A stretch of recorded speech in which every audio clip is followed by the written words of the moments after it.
Here's everybody. Kind of.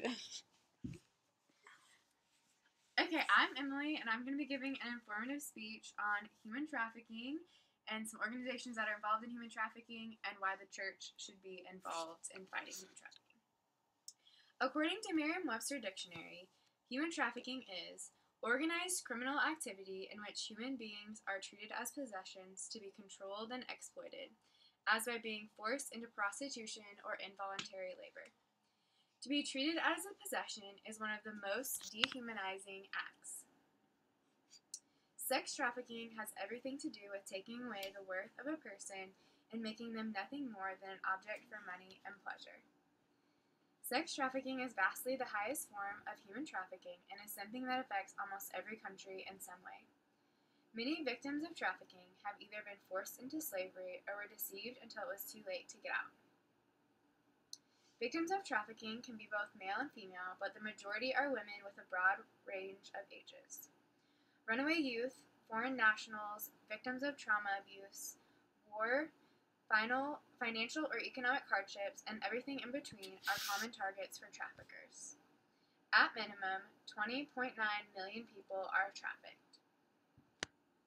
Although this is an unimaginable horror, there are some amazing organizations bringing hope to this dark reality. Rapha House is a nonprofit organization that was born out of the idea of local Cambodian Christians, but was founded by Joe and Stephanie Garman in 2003 and has grown into an international ministry. Rapha House not only rescues children trapped in sex slavery, but also provides safe housing, education, and reintegration into society. Rapha House gets involved legally to provide freedom for the victim and justice for the wrongdoings. After being rescued, the children are given everything they need, like a home and all kinds of material needs. More importantly, they are given counseling, legal help, and the love of Christ. At Rapha House, they teach the children some kind of education or trade skill so that they have a way to not revert back to what they have known. The ultimate goal is to prepare the girls to be reintegrated back into society and to not return to trafficking. Rapha House is working hard to truly defend those who can't defend themselves and bring restoration through Jesus Christ to the broken. Love 146 is another nonprofit organization founded in 2002 that is working to fight against human trafficking. They are currently working in the United States, Asia, and the United Kingdom. They work to provide housing, material needs, legal help, therapy, and journeying with the victim with the hope of successful reintegration back into society. Besides just working with victims, Love 146 also works doing a prevention education program. Their hope in going into schools, shelters, and other community settings is to help keep trafficking from happening in the first place. Recently, in 2015, Love 146 developed an actual curriculum called Not a Number that they are using in prevention education teaching.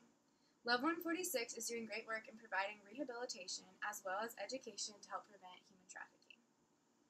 Both Rapha House and Love 146 are two great organizations fighting for justice that offer many ways to get involved in fighting this injustice. But it's not really about two of these outstanding organizations. We as the body of Christ are called to seek justice and defend the oppressed. True Christ-like love propels us to do something about the injustice in our world, and the church should be a leader in fighting for what is right. Proverbs 31, 8-9 says, "Speak up for those who cannot speak for themselves. Ensure justice for those being crushed." Yes, speak up for the poor and helpless, and see that they get justice. We as believers are not just recommended, but we are called to speak for those who cannot speak and seek justice for those who are ravished by injustice. Victims of human trafficking have no voice. They are poor. They are helpless. They are trapped in injustice. They are the least of these, and we are called to fight for them. Thank you.